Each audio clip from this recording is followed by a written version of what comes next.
Baiklah, kita lanjutkan lagi. Untuk biaya gaji administrasi umum, nah di sini sudah diketahui ya. Untuk secara akuntansinya, di sini dapat dilihat 2 miliar ya, 551.900.000. Kemudian ditambah dengan koreksi positif ya, berarti di sini kita mengurangi nilainya menjadi 2.551.900.000 dikurangi dengan 30.600.000. Jadi hasilnya 2.021.300.000. Kemudian ada alat tulis dan biaya kantor, tinggal kita pindahkan saja secara akuntansi ke secara fiskalnya, yaitu sebesar 93.958.000. Kemudian ada PBB dan biaya materai, yaitu sebesar 153.726.000, tinggal kita pindahkan saja langsung. Selanjutnya ada PPh, pajak penghasilan pasal 25, tinggal kita kurangi ya. Jadi untuk pasal 25 dia tidak diakui sebagai beban oleh pajak, sehingga di sini 180 juta dikurangi 180 juta menjadi 0 ya. Begitu selanjutnya ada biaya listrik dan telepon, tinggal dipindahkan juga ya, 96.825.000. Kemudian biaya royalti ya. Di sini ada koreksi juga, di mana secara akuntansi nilai bukunya 237 juta ya, 465.000. Kemudian ada koreksi positif ya, tinggal dikurangi sebesar 16.956.000 menjadi secara fiskalnya 220.509.000.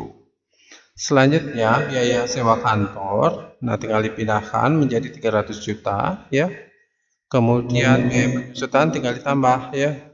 Nah di sini ada penambahan, di mana awalnya secara akuntansi tercatat 981 juta, kemudian ada koreksi negatif ya dari selisih penyusutan secara fiskal dikurangi komersial, itu mendapatkan nilai 274, tinggal ditambah ya, jadinya 981 juta ditambah 274 juta, hasilnya 1.255 juta.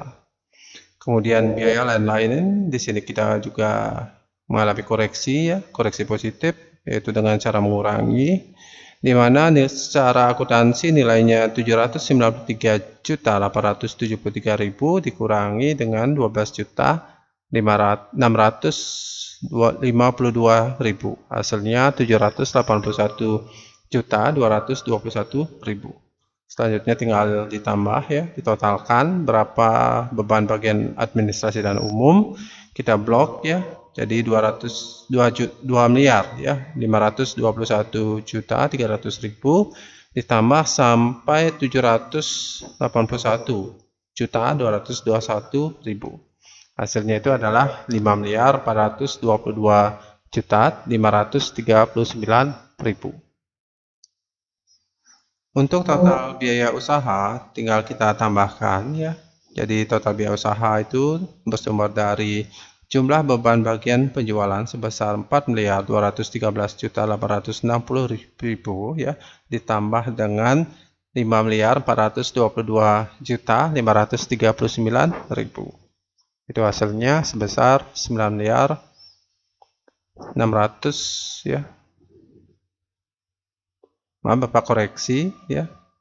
Jadi ya Bapak ulangi lagi ya, untuk total biaya usaha itu berasal dari jumlah beban bagian penjualan sebesar 4.213.860.000 ditambah dengan jumlah beban bagian administrasi dan umum itu sebesar 5.422.539.000. Hasilnya 9.636.399.000.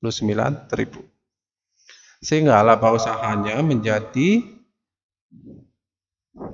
laba bruto ya sebesar 23.693.787 Maaf, Bapak ulangi, 23.693.787.000 dikurangi dengan total biaya usaha ya secara fiskalnya itu adalah sebesar 9 miliar ya 636.399.000. Hasilnya 14 miliar 57.388.000. Untuk dividen, nah di sini kita kurangi ya. Jadi secara akuntansi itu nilainya sebesar 240 juta ya. Kita kurangi dengan koreksi negatif sebesar 150 juta, hasilnya 90 juta. Kemudian untuk sewa, secara akuntansi dicatat dengan nilai 125 juta, kemudian mengalami koreksi negatif sebesar 25 juta, hasilnya 100 juta. Ya, jadi total penghasilan di luar usaha secara fiskal jadinya 90 juta ditambah 100 juta. Untuk laba bersih dalam negeri jadinya laba usaha sebesar 14.057.388.000 ditambah dengan 190 juta ya. Jadinya 14.247.388.000. Kemudian dilanjutkan dengan laba usaha dari Kanada, tinggal dipindahkan sebesar 300 juta, kemudian bunga obligasi dari Singapura tinggal dipindahkan menjadi 150 juta. Sehingga di total 300 juta ditambah 150 juta jadinya 450 juta. Sehingga laba penghasilan netonya di sini adalah laba bersih penghasilan neto dalam negeri sebesar 14.247.388.000 ditambah dengan total penghasilan dari luar negeri secara fiskal sebesar 450 juta ya. Jadi hasilnya 14 miliar ya 697.388.000 ya. Dan untuk laporan berikutnya ya. Jadi laporan rekonsiliasinya kita akan bahas setelah sesi berikut ini. Terima kasih.